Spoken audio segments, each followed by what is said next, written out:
হাসাদ, রিয়া যাদের অন্তরের মধ্যে বেশি, তারা বেশি বেশি কোরআন পড়বেন। মেজাজটা বড় খারাপ, কোরআন পড়বেন।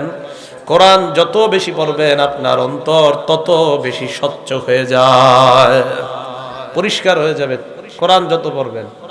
ওয়াহুদা, কোরআন হলো হেদায়েত। ওয়া রাহমাতুল লিল মুমিনিন, কোরআন হলো ঈমানদারদের জন্য রহমত। এই আয়াতের মাধ্যমে প্রমাণ হয় যে ঘরের মধ্যে কোরআনের তেলাওয়াত যত বেশি হয় ওই ঘরটা আল্লাহ রহমত দ্বারা পরিপূর্ণ করে দেয়। রহমা, কোরআন হলো রহমত, ঈমানদারদের জন্য কোরআন রহমত।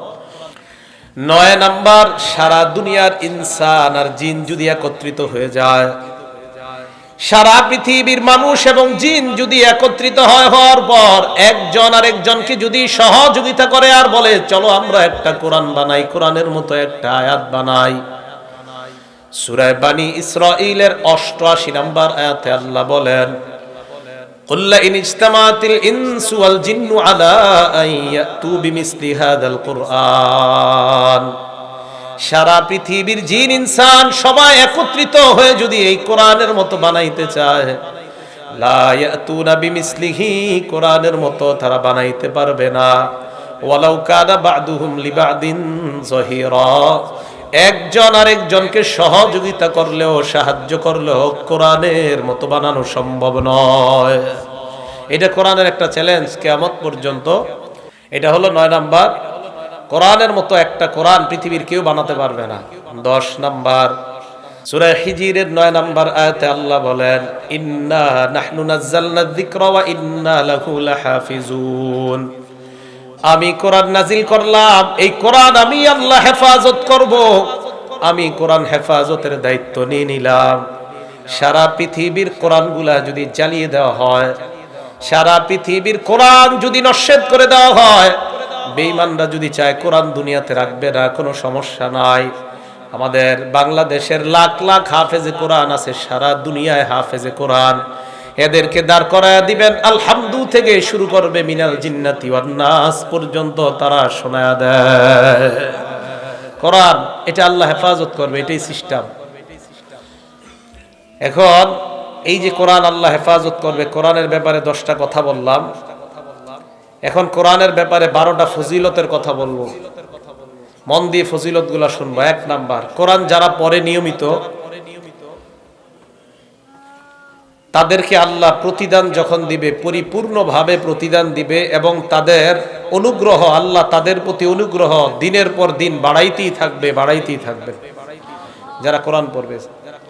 সূরা ফাতির আয়াত নাম্বার 29 এবং 30 নাম্বার আয়াত আল্লাহ বলেন, ইন্নাল্লাযীনা ইয়াতলুনা কিতাবাল্লাহ,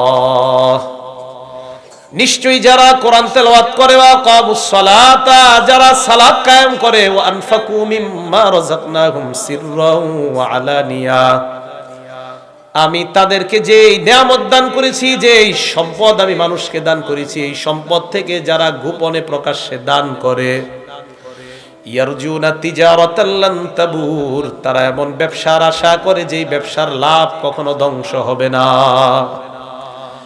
দুনিয়ার মধ্যে ব্যবসার লাভ আছে, লস আছে। কোরআন তেলাওয়াত, নামাজ, দান করা, সদকা করা এমন এক ব্যবসা যে ব্যবসার লাভ কখনো ধ্বংস হবে না, যে ব্যবসার লাভ কোনোদিনও কোনো লস খাওয়ার সম্ভাবনা নাই। আল্লাহ বলেন কেন তারা কোরআন পড়ে, কেন তারা নামাজ পড়ে, কেন তারা দান করে? কয় 2টা কারণে। লিওয়াফিয়াহুম উজুরাহুম ওয়া ইয়াজিদাহুম মিন ফাদলি। 1 নাম্বার, লিওয়াফিয়াহুম উজুরাহুম, তাদেরকে যেন আল্লাহ তাদের পরিপূর্ণ প্রতিদান দিয়ে দেয়। ওয়া ইয়াজিদাহুম মিন ফাদলি, তাদের অনুগ্রহ যেন আল্লাহ বৃদ্ধি করে দেয়। এই আয়াত প্রমাণ করে যারা নিয়মিত নামাজ পড়ে, যারা নিয়মিত কোরআন তেলাওয়াত করে, যারা নিয়মিত দান সদকা করে, তাদেরকে আল্লাহ পরিপূর্ণ প্রতিদান দিবেন। শুধু তাই নয়, দুনিয়াতে যতদিন থাকবে তাদের অনুগ্রহ আল্লাহ বাড়াইতেই থাকবে, কমাবে না। নিয়মিত কোরআন পড়তে হবে, নিয়মিত। এটা হলো 1 নাম্বার ফজিলত। 2 নাম্বার ফজিলতের কথাটা, একটা সুন্দর ঘটনা আসছে হাদিসের মধ্যে, ইবনে মাজাহ হাদিস নাম্বার 218 নাম্বার হাদিস। হযরত ওমর ফারুক রাদিয়াল্লাহু তাআলা আনহু, আমিরুল মুমিনিন, মুসলমানদের খলিফা, মুসলিম জাহানের খলিফা, এই আরেকটু কমান তো, হালকা একটু কমান। এলো মাইকটা একটু কমান, সামান্য কমান, শুধু কমাবেন আর অন্যদিকে নাড়বেন না। মুসলিম জাহানের খলিফা ওমর ফারুক রাদিয়াল্লাহু তাআলা, সামান্য কমান। উনি তখন মুসলিম জাহানের গভর্নর, উনি মক্কা, মুসলিম জাহানের খলিফা, উনি মক্কার গভর্নর বানাইলেন নাফি ইবনে আব্দুল্লাহ নামে এক ব্যক্তিকে। কথাটা বোঝার চেষ্টা করব। মুসলমানদের খলিফা ওমর ফারুক রাদিয়াল্লাহু তাআলা মক্কার গভর্নর বানাইলেন যাকে, তার নাম নাফি ইবনে আব্দুল্লাহ। তো মক্কার গভর্নর নাফে, ওনার অধীনে আবার মক্কার গ্রাম্য অঞ্চলগুলো আছে। হযরতে ওমরের সাথে এই নাফে রহমতুল্লাহি আলাইহির একদিন সাক্ষাৎ হয়েছে এক জায়গায়, জায়গাটার নাম উসফান। উসফান নামক জায়গায় হযরতে ওমরের সাথে নাফের দেখা হওয়ার পর নাফেকে হযরত ওমর প্রশ্ন করলেন, মান ইস্তাখলাফতা আলা আহলিল ওয়াদি, মক্কার গ্রাম্য অঞ্চলের গভর্নর তুমি কাকে বানিয়েছো, শাসক তুমি কাকে বানাইছো? হযরতে ওমর মক্কার শাসককে প্রশ্ন করে, মক্কার আশেপাশের গ্রাম্য অঞ্চলের শাসক তুমি কাকে বানাইলা? এদুরু বুঝে আসছে আপনাদের? হযরতে ওমর মক্কার গভর্নরকে জিজ্ঞাসা করলেন, মক্কার আশেপাশের গ্রামের শাসক কারে বানাইছো? মক্কার গভর্নর জবাব দিলেন, ইবনে আবজা নামে এক ব্যক্তিকে বানাইছি। ওমর ফারুক পাল্টা প্রশ্ন করলেন, মান ইবনু আবজা, ইবনে আবজা আবার কে? এই কথা শোনার পর মক্কার গভর্নর জবাব দিলেন, হুয়া রাজুলুম মিন মাওয়ালিনা, ইবনে আবজা হলো আমাদের একজন মুক্ত গোলাম, আমরা তাকে গোলাম হিসাবে রাখছিলাম, আমরা তাকে আজাদ করে দিছি, এমন একজন গোলামকে আমরা গ্রাম্য অঞ্চলের শাসক বানাইলাম। হযরতে ওমর কয়, একজন গোলামকে শাসক বানাইলাম, ওমরের উদ্দেশ্য এই নয় গোলাম একজন নিম্ন স্তরের মানুষ, এটা বলা উদ্দেশ্য না। হযরতে ওমরের উদ্দেশ্য হলো একজন গোলামকে শাসক বানাইলা, লেখাপড়া জানে কিনা? লেখাপড়া জানে ওয়ালা কোনো মানুষকে শাসক বানাইলে ভালো, লেখাপড়া যে জানে না তাকে শাসক বানাইলে তো সমস্যা। এই কথা বলার পর মক্কার গভর্নর জবাব দেয়, আমিরুল মুমিনিন, তাকে আমি গ্রাম্য অঞ্চলের শাসক বানিয়েছি তিনটা কারণে, তার মধ্যে তিনটা গুণ আছে, এই তিন গুণের কারণে তাকে শাসক বানায়া দিলাম। এক নাম্বার, ইন্নাহু লাকারিউন লিকিতাবিল্লাহ, লোকটা যদিও গোলাম, লোকটার মাঝে কোরআনের পরিপূর্ণ জ্ঞান আছে, কোরআনের বিষয়ে বিশেষজ্ঞ একজন আলেম। তাই আমি গোলাম হওয়া সত্ত্বেও তাকে আমি মক্কার আশেপাশের এলাকার গভর্নর বানিয়ে দিলাম। কোরআন আছে তার মাঝে। দুই নাম্বার, আলিমুন বিল ফারাইজ, এই লোকটা ফরজ বিদ্যা সম্পর্কে অনেক অভিজ্ঞ। তিন নাম্বার, কাজী, এই লোকটা বিচার কাজ জানে ভালো, এই জন্য তাকে গভর্নর বানাইলাম। হযরত ওমর এই কথা শোনার পর বললেন, ইন্না নাবিয়াকুম সাল্লাল্লাহু আলাইহি ওয়াসাল্লাম ক্বাল, নবীজি বলেছেন, ইন্নাল্লাহা ইয়ারফাউ বিহাদাল কিতাবি আকওয়ামা ওয়া ইয়াদউ বিহি আখারিন, আল্লাহ এই কোরআনের মাধ্যমে একদল মানুষের মর্যাদা বাড়ায় দেয়। একজন গোলামের মাঝে কোরআন থাকার কারণে আল্লাহ তার মর্যাদা বাড়াইতে বাড়াইতে এত বড় মর্যাদা দিয়ে দিলেন, আল্লাহ তাকে শাসক হিসাবে কবুল করে নিলেন। কোরআন, এই হাদিস দ্বারা বোঝা যায় কোরআন যে জানে তারই শাসক বানানো দরকার। বুঝে আসেনি? যার মাঝে কোরআনের জ্ঞান আছে তাকেই শাসক বানানো উচিত, এই হাদিস দ্বারা এটাই বোঝা যায়। তো ওমর ফারুক রাদিয়াল্লাহু তাআলা আনহু বললেন যে আল্লাহ পাক রব্বুল আলামিন কোরআনের কারণে মানুষের মর্যাদা বাড়ায়। বিসমিল্লাহ। রিকশা চালক যদি কোরআন পড়ে তার মর্যাদা বাড়াবে কে?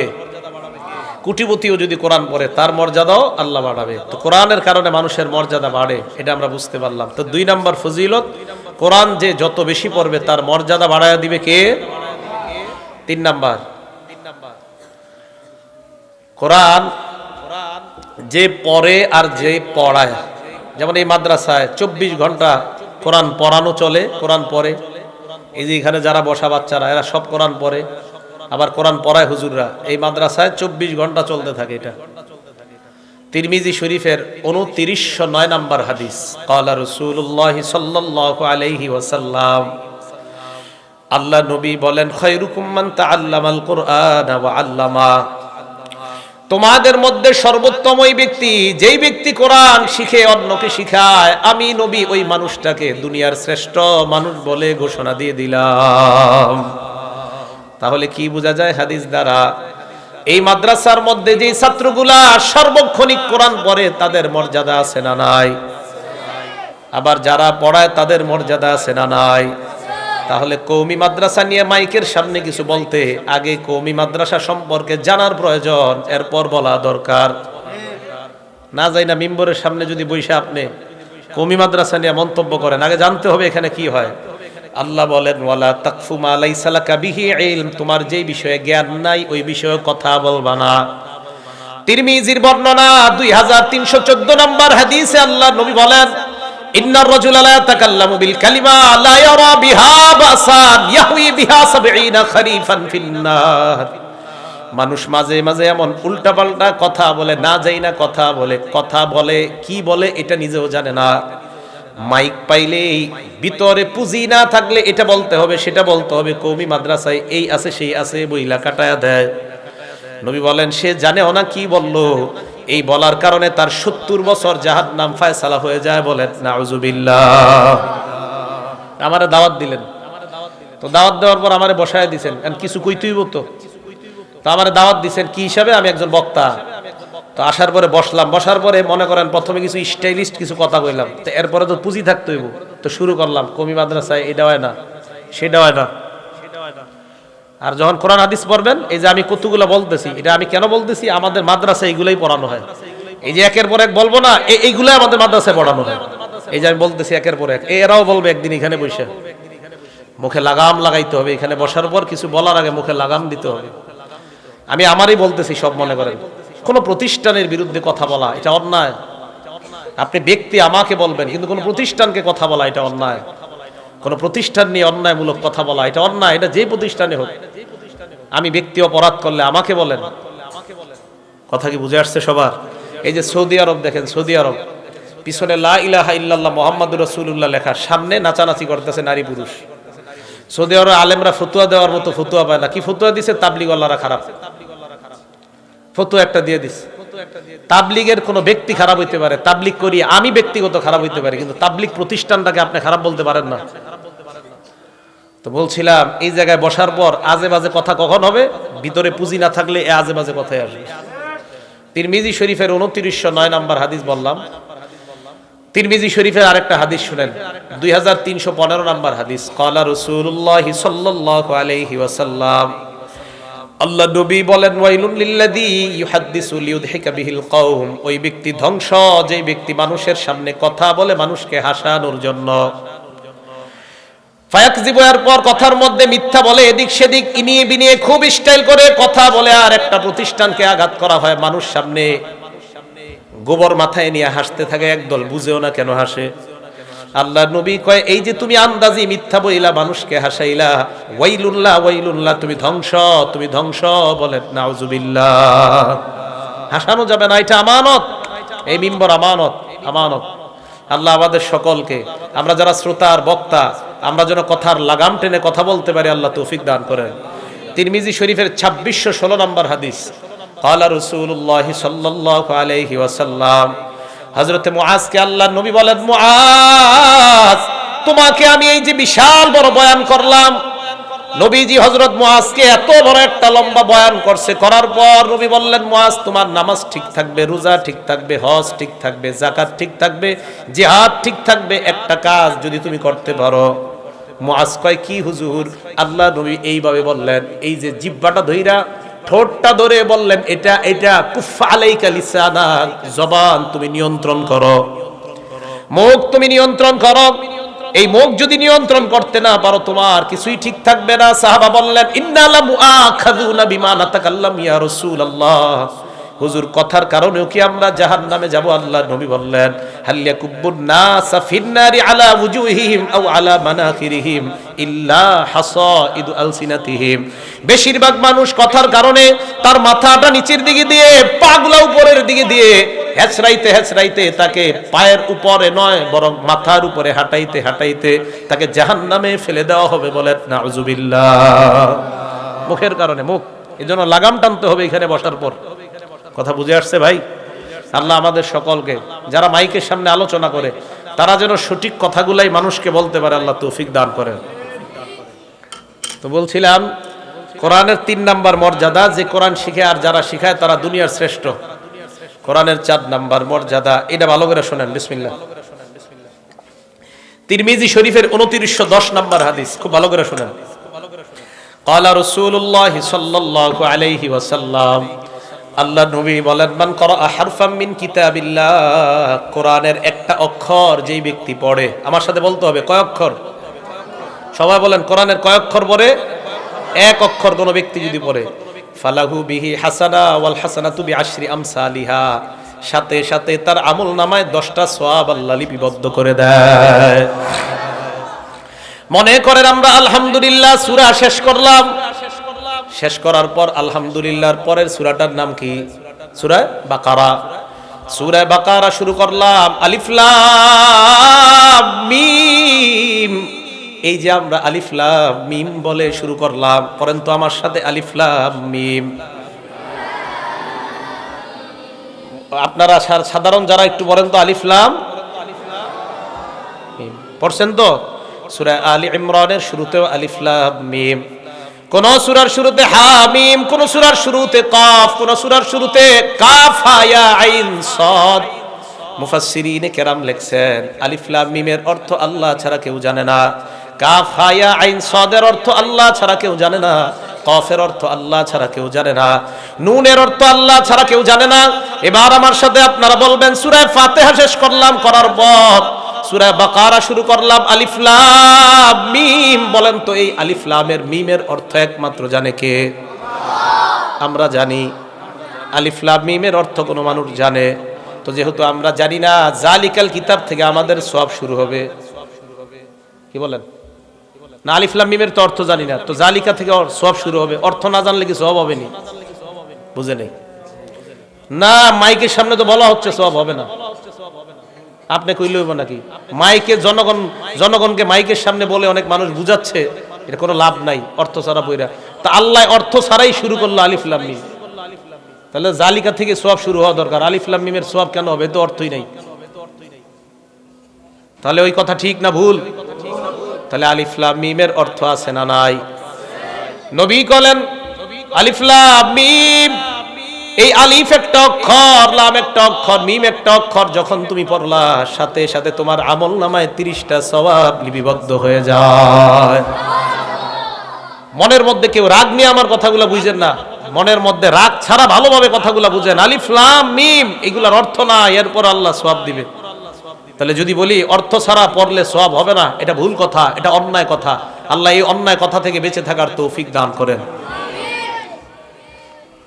এইগুলো 4 নাম্বার ফজিলত। 5 নাম্বার ফজিলত, যারা কোরআন পড়ে, ইমানদার যারা কোরআন পড়ে, তাদের দৃষ্টান্ত মিষ্টি কমলার মতো। সুবহানাল্লাহ বলেন, যারা কোরআন পড়ে ইমানদার, তাদের দৃষ্টান্ত কার মতো? টক কমলা না, মিষ্টি কমলা। বুখারী শরীফের 5427 নাম্বার হাদিসের বর্ণনা। ক্বালা রাসূলুল্লাহ সাল্লাল্লাহু আলাইহি ওয়াসাল্লাম, আল্লাহ নবী বলেন, মাসালুল মুমিনিল্লাযী ইয়াকরাউল কুরআন কামাসালিল উতরুজ্জা, যেই ইমানদার কোরআন পড়ে তার দৃষ্টান্ত হলো মিষ্টি কমলার মতো। কিসের মতো? মিষ্টি কমলা। রিহুহা তাইয়িবুন, যেই কমলার ঘ্রাণ বড় চমৎকার, তা'মুহা তাইয়িবুন, স্বাদও বড় চমৎকার। আরে মুসলমান, নিয়মিত যদি কোরআন পড়েন, আপনি ঈমানওয়ালা আর আপনি গ্রানওয়ালা, একদিকে আপনার ঈমান আরেক দিকে আপনার কোরআন। কোরআন পড়লে এই কারণে আপনার গ্রান, আর ঈমানের কারণে আপনার স্বাদ। যদি নিয়মিত আপনি কোরআন পড়তে পারেন, আপনি স্বাদওয়ালা এবং গ্রানওয়ালা আল্লাহর কাছে ঈমানদার হয়ে যান। যে ঈমানদার নিয়মিত কোরআন পড়ে, তার দৃষ্টান্ত মিষ্টি কমলার মতো। সুবহানাল্লাহ। ওয়া মাসালুল মুমিনিল্লাযী লা ইয়াকরাউল কুরআন, যে ঈমানদার কোরআন পড়ে না, তার দৃষ্টান্ত কামাসালিত তামর, খেজুরের মতো। কিসের মতো? খেজুর।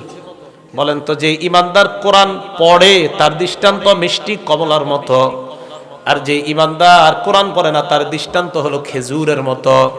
কেমন খেজুর? লা রিহা লাহা, যে খেজুরের কোনো গ্রান নাই। ওয়া তা'মুহা তাইয়িবুন, তবে তার একটু মিষ্টি আছে। খেজুর মিষ্টি আছে কেন? ওই যে ঈমানদারের ঈমান আছে তাই স্বাদ আছে।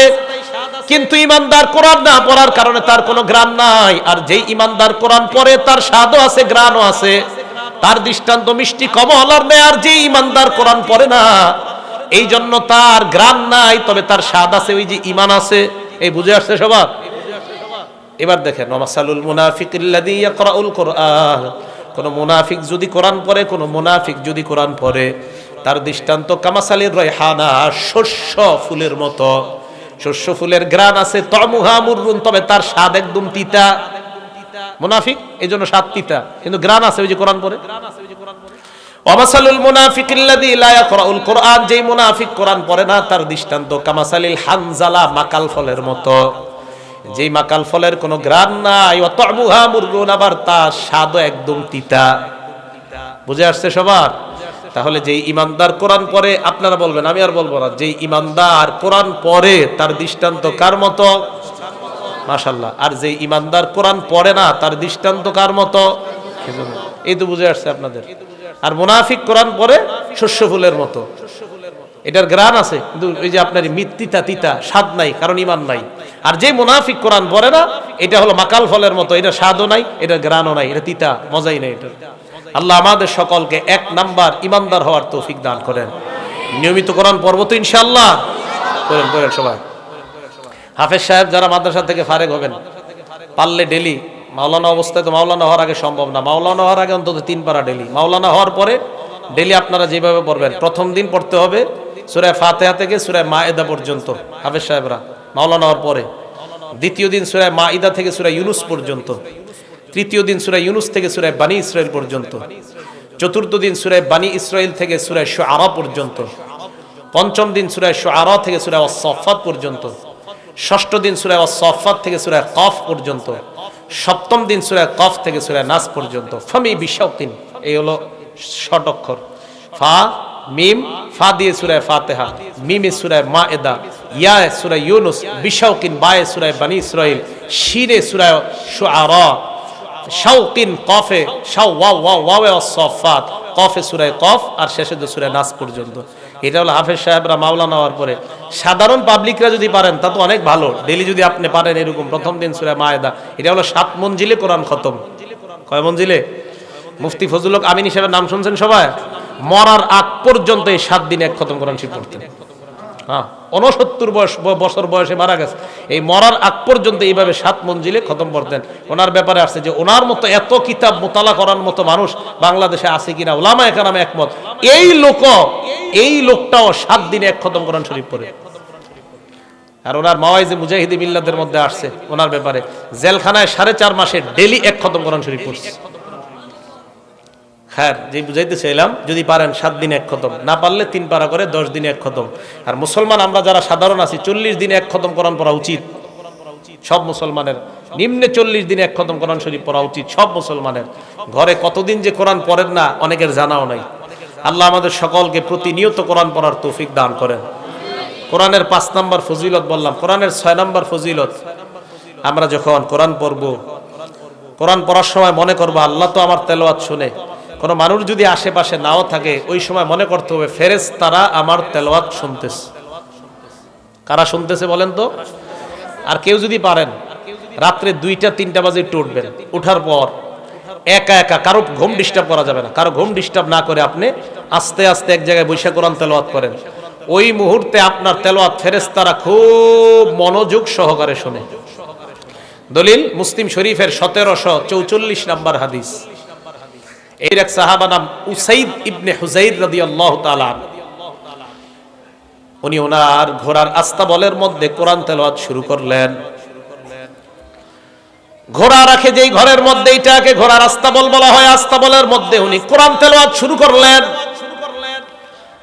যেই ঘরের মধ্যে উনি কোরআন পড়ছিলেন, ওনার সন্তান ইয়াহইয়া শোয়া, উনি কোরআন পড়ে, উনি তাকায় দেখে ইসজালাত ফারাসুহু, তার ঘোড়াটা লাফালাফি শুরু করে দিছে। কি ব্যাপার, ঘোড়া কেন লাফায়? উনি পড়া বন্ধ করে দেয়, ঘোড়া আর লাফায় না। উনি বলেন ফাকরা সুম্মা জালাত উখরা, আবার পরে আবার ঘোড়া লাফায়, আবার পড়া বন্ধ করে দেয়, ঘোড়া আর লাফায় না। ফাকরা সুম্মা জালাত আইজো, আবার কোরআন পড়ে, আবার ঘোড়া লাফালাফি শুরু করে দেয়। উনি বলেন এক পর্যায়ে আমি কোরআন পড়া বন্ধ করে দিলাম এই চিন্তায় আমার সন্তানটাকে না জানি ঘোড়া লাফাইতে লাফাইতে তার উপর পড়লে আমার সন্তানটা মারা যেতে পারে। কোরআন পড়া বন্ধ করলাম, আমি ঘোড়ার কাছে গেলাম, যাওয়ার পর উপরের দিকে তাকাইলাম, তাকায় দেখলাম আমার মাথার উপর মিসলুজুল্লাহ একটা ছায়া, কি ছায়া, ছায়ার দিকে তাকাইলাম, তাকায় দেখলাম ফিহা আমসালুস সুরুজ, ওই ছায়ার মধ্যে অসংখ্য অগণিত আলো দেখা যায়। আলো আলো, এটা কোনো গল্প নয়, এটা মুসলিম শরীফের হাদিস, 1744 নম্বর হাদিস। হাদিসগুলা মিলবে যদি মোট হাদিস সংখ্যা হয় 7453 মুসলিম শরীফের। আমাদের কবি মাদ্রাসার যে নুসখা এগুলাতে হবে 3033টা বেলা তাকরার, মাত তাকরার হাদিস সংখ্যা হবে 7453টা। এটা বুঝছে ওলামায়ে কেরাম, সাধারণরা বোঝা দরকার নাই। তো রাসূল করিম সাল্লাল্লাহু আলাইহি সাল্লামের সাহাবা বলেন আমি দেখলাম আমার মাথার উপর এইভাবে অনেকগুলা আলো, আরো জাতফিল জাওয়ি, আমি তাকায় দেখলাম এই আলোগুলা আস্তে আস্তে উপরের দিকে উঠে যায়। আলো এক পর্যায়ে আমি দেখলাম শূন্যের মধ্যে গিয়ে হারিয়ে যায়, মেঘের মধ্যে। সকালবেলা আল্লাহ নবীর কাছে এসে বললাম ইয়া রাসূলুল্লাহ ইয়া হাবিবাল্লাহ। রাতের বেলা আমি কোরআন পড়া শুরু করলাম, আমার ঘোড়া লাফানো শুরু করছে। কোরআন পড়া থামায় দেই, আমার ঘোড়াও থেমে যায়, আবার পড়ি, আবার ঘোড়া লাফায়, আবার থেমে যায়, আবার ঘোড়ার লাফানো বন্ধ হয়ে যায়, আবার আমি লাফাই, আবার আমি পড়ি, আবার ঘোড়া লাফায়। এক পর্যায়ে আমি থেমে গেলাম ইয়া রাসূলুল্লাহ। হঠাৎ আমি তাকায় দেখলাম উপরে একটা আলো, অনেকগুলা আলো উপরের দিকে চলে যায়, কিছুই বুঝতে পারি নাই। আল্লাহ নবী জবাব দিলেন উসাইদ তুমি যদি আরো পড়তে থাকতা আহারে কতই না ভালো হইতো, কেন পড়লা না? কয় হুজুর আমার ছেলেটাকে ঘোড়া লাফাইতে লাফাইতে মেরে ফেলতে পারে, এই টেনশনে আর আমি পড়ি নাই। আল্লাহ নবী কয় তোমার পড়া এত সুন্দর হইতেছিল, রাতের বেলা এত আবেগ নিয়ে তুমি আর এত মুহাব্বত নিয়ে পড়তেছিলা, যে আলোগুলা দেখলা এগুলা কোনো আলো নয়, তিলকাল মালাইকা, এইগুলা হলো আল্লাহর হাজার হাজার ফেরেশতা। এরা তোমার কোরআন তেলাওয়াত মনোযোগ সহকারে শুনতেছিল। হাদিসে তাসতামিউ শব্দ আছে, মনোযোগ সহকারে কান লাগায় শুনতেছিল। তো আপনারা কেউ যদি পারেন রাত্রে এরকম 2টা-3টার দিকে খুব মনোযোগ সহকারে কোরআন পড়া, এই আমলটা যদি পারেন করেন, আল্লাহ তৌফিক দান করেন। নবীজি পরে কি কয় দেখেন, লাউ করাতাল আসবাহতা, তুমি যদি সকাল পর্যন্ত পড়তে পারতা। হুজুর সকাল পর্যন্ত পড়লে কি হইতো? আল্লাহ নবী বলেন তুমি যদি ফজর পর্যন্ত পড়তা, ফজরের নামাজের সময় তোমার বাসার সামনে দিয়ে যেই মুসল্লিরা হেঁটে হেঁটে মসজিদে ফজরের নামাজ পড়ার জন্য রওনা করত, ওই মুসল্লিরা তোমার বাসার সামনে আল্লাহর ফেরেশতাদেরকে সরাসরি দেখতে পাইতো। তুমি ফজর তুমি না থামলে এই ফেরেশতারা আর যাইতোই না। বলছে লাউ করাতাল আসবাহতা হাত্তা ইয়ারাহান নাস মা তাস্তাতিরু মিনহুম, মানুষ সরাসরি দেখতে পারতো, তারা গোপন হইতে পারতো না, তুমি যদি সকাল পর্যন্ত ফজর পড়তা। তাহলে বলেন তো আমাদের তেলাওয়াত আমরা একা একা করলে মানুষ না শুনলেও কে শুনে? আল্লাহ তো শুনেই, ফেরেশতারাও শুনে। আল্লাহ আমল করার তৌফিক দান করেন। 7 নাম্বার আজীব এক মর্যাদা শুনেন কোরআন তেলাওয়াতের। বুখারী শরীফের 1343 নাম্বার হাদিস, কানা রাসূলুল্লাহ সাল্লাল্লাহু আলাইহি ওয়াসাল্লাম ইয়াজমাউ বাইনা রাজুলাইনি মিন কতলা উহুদিন, উহুদের যুদ্ধে যে 70 জন সাহাবা শহীদ হয়ে যায়, এই 70 জন সাহাবার মধ্যে আল্লাহর নবী 2 জনকে একটা কাফনের কাপড়ের মধ্যে ঢুকাইতেন। 70 জনের মধ্যে যারা শহীদ হয়ে গেছে আর কি, 2 জনকে এক কাফনের কাপড়ের মধ্যে রাখতেন নবীজি। কাফনের কাপড়ের মধ্যে রাখার পর আল্লাহ নবী যখন কবরের মধ্যে রাখবেন, ওই সময় নবী সাহাবাদেরকে প্রশ্ন করতেন আইয়ুহুম আকসারু আখজান লিল কোরআন, এই 2 জনকে যে আমি কাফনের কাপড়ের মধ্যে পেঁচাইলাম, তাদের 2 জনের মধ্যে কোরআন জানে বেশি কে? বলেন সুবহানাল্লাহ। দুজন শহীদ, নবীজি কয় এই 2 জনের মধ্যে কোরআন বেশি জানে কে? আপনারা বিশ্বাস করেন এই হাদিসটা যখন আমি পড়ি অনেকক্ষণ থেমে থাকি যে কি বলে এই জায়গায়। 2 জন শহীদ এক কাফনের কাপড়ে এক কবরে নবীজি দাফন করবেন, ওই জায়গায় নবী প্রশ্ন করতেছে 2 জনের মধ্যে কোরআন পারে বেশি কে? ওনারা কিন্তু 2 জন মারা গেছে। সাহাবারা বলতেন হুজুর ওই জন, মানে ইঙ্গিত করতেন ফাইদা উশিরা ইলা আহাদিহিমা, একজনের জন্য যখন দেখায় দিতেন হুজুর 2 জনের মধ্যে ওই ব্যক্তি কোরআন পারে বেশি, আল্লাহ নবী তার লাশটাকে আগে কবরের মধ্যে গুরুত্ব দিতেন। বলেন সুবহানাল্লাহ। তাহলে বলেন কোরআন ওয়ালার মর্যাদা আছে না নাই? 8 নাম্বার কোরআনের মর্যাদা, আমাদের দুনিয়ার মধ্যে আমরা বলি ওমকে প্রধানমন্ত্রীর আস্থাভাজন, ওমকে প্রধানমন্ত্রীর কাছাকাছি থাকে, ওমকে আমাদের মেয়রের কাছাকাছি, এই জাতীয় কথা আমরা বলি কি বলি না? বলেন তো সারা দুনিয়ার বাদশাদের বাদশা কে? আরো জোরে বলেন কে?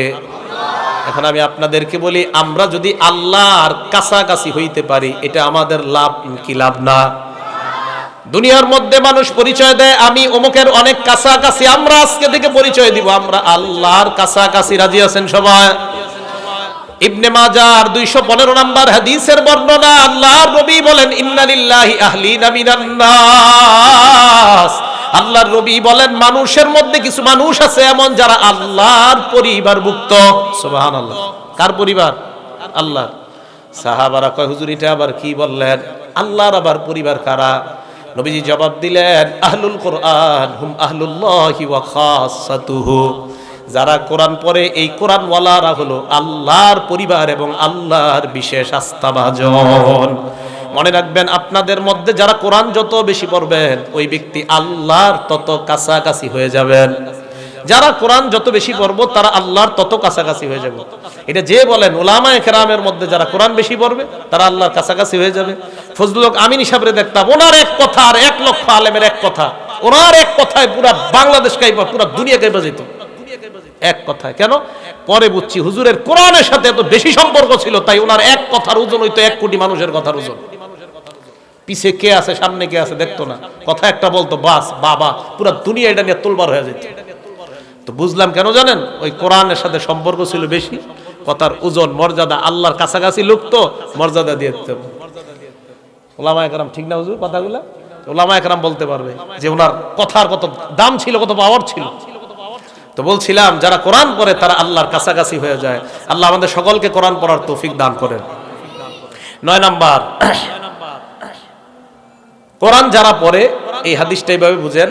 আবু দাউদ শরীফের 4843 নম্বর হাদিস, ক্বালা রাসূলুল্লাহ সাল্লাল্লাহু আলাইহি ওয়াসাল্লাম, আল্লাহ নবী বলেন ইন্না মিন ইজলালিল্লাহ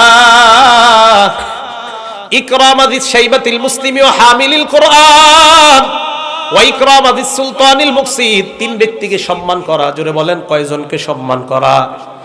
1 নাম্বার সাদা দাড়িওয়ালাকে সম্মান করা।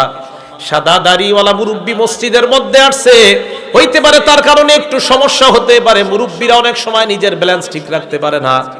আল্লাহর নবী কয় এই মুরব্বীকে যদি সম্মান করতে পারো, সাদা দাড়িওয়ালাকে সম্মান করা। 2 নাম্বার ওয়া হামিলিল কোরআন, কোরআনওয়ালাকে সম্মান করা। 3 নাম্বার ওয়া ইকরামাদিস সুলতানিল মুকসিদ, ইনসাফগার ন্যায় পরায়ণ শাসককে সম্মান করা। 1 নাম্বার সাদা দাড়িওয়ালাকে সম্মান করা, 2 নাম্বার কোরআনওয়ালাকে সম্মান করা, 3 নাম্বার ন্যায় পরায়ণ শাসককে সম্মান করা। এই 3 জনকে সম্মান করা মানে আল্লাহর নবী কয় আল্লাহকে সম্মান করা। সাদা দাড়িওয়ালাকে সম্মান করা মানে আল্লাহকে সম্মান করা। হাফেজ কোরআনকে সম্মান করা মানে আল্লাহকে সম্মান করা। ন্যায়পরায়ণ শাসককে সম্মান করা মানে আল্লাহকে সম্মান করা। আমি আপনাদের কাছে জানতে চাই, বলেন আজকে থেকে হাফেজে কোরআন সাদা দাড়িওয়ালা তাদেরকে সম্মান করব কি করব না? তাহলে মাদ্রাসার হাফেজে কোরআনদের সম্মান আছে না নাই? এলো 9 নাম্বার মর্যাদা। 10 নাম্বার মর্যাদা যে হাফেজে কোরআন, আবু দাউদ শরীফের 1464 নাম্বার হাদিসের বর্ণনা, ক্বালা রাসূলুল্লাহ সাল্লাল্লাহু আলাইহি ওয়াসাল্লাম, আল্লাহ নবী বলেন ইউকালু লি সাহিবিল কোরআন, কোরআনওয়ালাকে কিয়ামতের ময়দানে বলা হবে ইকরা ওয়ারতাকি, পড়ো আর চড়ো, মানে ওঠো, পড়ো আর ওঠো উপরে। ওয়ারাত্তিল কামা কুনতা তুরাত্তিলু ফিদ দুনিয়া, তুমি আস্তে আস্তে পড়ো, যেমন দুনিয়ায় ধারাবাহিকভাবে আস্তে আস্তে কোরআন পড়তা। কোরআন আস্তে আস্তে পড়বে না, কোরআন পড়তে পড়তে কিছু আশ্চর্য জায়গায় যাবেন, যাওয়ার পর থামবেন, চিন্তা করবেন। আব্দুল্লাহ ইবনে আব্বাস এবং আব্দুল্লাহ ইবনে মাসউদ বলেন, এই তোমরা কোরআনের যেসব আশ্চর্য জায়গা ওইসব জায়গায় তোমরা থেমে যাও। তিফু মিন আজাইবিহি ওয়া হাররিকু বিহিল কুলুবা, কোরআনের আশ্চর্য জায়গাগুলোতে তোমরা থেমে যাও আর এইগুলা দিয়ে তোমরা অন্তরকে একটু নাড়াচাড়া করাও। আল্লাহ এখানে জাহান্নামের কথা কেন বললেন এগুলো একটু ভাবো। তো বলছিলাম নবীজি সাল্লাল্লাহু আলাইহি সাল্লাম বলেন কিয়ামতের ময়দানে হাফেজে কোরআনকে আল্লাহ বলবে তুমি পড়ো আর উপরে ওঠো, ফা ইন্না মানজিলাকা ইনদা আখিরি আয়াতিন তাকরাউহা, তুমি ওই পরিমাণ পর্যন্ত উঠতে থাকো, তোমার শেষ সীমানা হলো কোরআনের শেষ আয়াত যেখানে গিয়ে তুমি পড়া শেষ করবা ওটাই হবে তোমার সর্বোচ্চ আসন। বলেন সুবহানাল্লাহ। পড়তে পড়তে শেষ আয়াত হাফেজে কোরআন আলহামদুলিল্লাহ বলে শুরু করবে, মিনাল জিন্নাতি ওয়ান নাস পর্যন্ত গিয়ে থামবে, এটাই হবে তার সর্বশ্রেষ্ঠ মর্যাদা। বলি সুবহানাল্লাহ। তাহলে বলেন তো হাফেজে কোরআনের মর্যাদা কয় হাজার তালা? ৬,০০০, ৬,৬৬৬ আর কত করবেন? ৬,২৩৬। কত? ৬,২৩৬ আয়াত। এটাই কোরআনের মূল আয়াত সংখ্যা, সঠিক সংখ্যা। হ্যাঁ, ৬,২৩৬। ৬৬ আর কইেন না, ৬,৬৬৬ দুর্বল বর্ণনা, সহি বর্ণনা ৬,২৩৬, এটাই সহি বর্ণনা। হ্যাঁ, তো কোরআনের আয়াত সংখ্যা ৬,২৩৬, এটা কিন্তু সঠিক আয়াত সংখ্যা। হাজার পর আপনারা গুইনা নিয়েন, আজকে গুইনেন, দেখবেন ৬,২৩৬টাই হবে। তো বলছিলাম হাফেজে কোরআনকে বলা হবে তুমি পড়ো, পড়তে পড়তে পড়তে পড়তে তুমি শেষ পর্যন্ত গিয়ে থেমে যাও। তো হাফেজে কোরআন মিনাল জিন্নাতি ওয়ান নাস পড়বে, সেখানেই হবে তার সর্বশ্রেষ্ঠ মর্যাদা। আল্লাহ আমাদেরকে হাফেজে কোরআনদেরকে মর্যাদা দেওয়ার তৌফিক দান করেন। 11 নম্বর মর্যাদা, ইন্নাল কোরআন ইয়ালকা সাহিবাহু ইয়াউমাল কিয়ামা। হাফেজে কোরআনের 11 নম্বর মর্যাদা, মুসনাদে আহমদ নামে একটা কিতাব, হাদিস নাম্বার 22,950 নম্বর হাদিসের বর্ণনা। আল্লাহ নবী বলেন, ইন্নাল কোরআন ইয়ালকা সাহিবাহু ইয়াউমাল কিয়ামা। কোরআন কোরআনওয়ালার সাথে কিয়ামতের ময়দানে সাক্ষাৎ করবে। কার রাজুলিশ শাহিব, এমন এক ব্যক্তির মতো যেই ব্যক্তি বড় পেরেশান, বড় ক্লান্ত, শান্ত, প্রশ্রান্ত। কোরআন ওই ব্যক্তিকে ডাক দিয়ে বলবে, হাল তারিফুনি, তুমি আমাকে চিনো? ওই ব্যক্তি জবাব দিবে, না, তোমাকে আমি চিনি না। কোরআন বলবে, আনা সাহিবুকাল কোরআন, আমি হলাম তোমার দুনিয়ার সাথী আল কোরআন। আল্লাযী আজমাতুকা ফিল হাওয়াজির, আমি দুনিয়ায় দিনের বেলা তোমারে খাইতে দেই নাই, মানে রমজান মাসে দিনের বেলা তোমারে খাইতে দেই নাই। ওয়া আসহারতু লাইলাতাক, রমজান মাসে রাতের বেলা তোমাকে ঘুমাইতে দেই নাই। কোরআনওয়ালার ফায়ুতাল মুলকু বিয়ামিনিহি, তার ডান হাতের মধ্যে জান্নাতের বাদশাহী দিয়ে দেওয়া হবে। বলেন সুবহানাল্লাহ। ওয়ায়ুতাল খুলদা বিয়াসারিহি, তার বাম হাতের মধ্যে জান্নাতে চিরস্থায়ী বাদশাহীর একটা পাশনামা দিয়ে দেওয়া হবে। ডান হাতে বাদশাহী, বাম হাতের মধ্যে চিরস্থায়ী থাকার একটা পাশনামা। ওয়ায়ুদাউ আলা রাসিহি তাজুল ওয়াকার, হাফেজ কোরআনের মাথায় সম্মানের মুকুট পরায় দেওয়া হবে। হাফেজ কোরআনের মা বাবাকে 2 জোড়া কাপড় পরায় দেওয়া হবে। তারা বলবে, বিমা কুসিনা হাদিহি, আমাদেরকে কেন এই পোশাক পরানো হলো? আল্লাহর পক্ষ থেকে জবাব দেওয়া হবে, লিআখজি ওয়ালাদিকুমাল কোরআন, তোমাদের সন্তান কোরআন ধারণ করার কারণে আমি আল্লাহ তোমাদেরকে এই মর্যাদা দান করে দিলাম। তাহলে হাফেজে কোরআন তার বাবা মায়ের মর্যাদা আছে না নাই?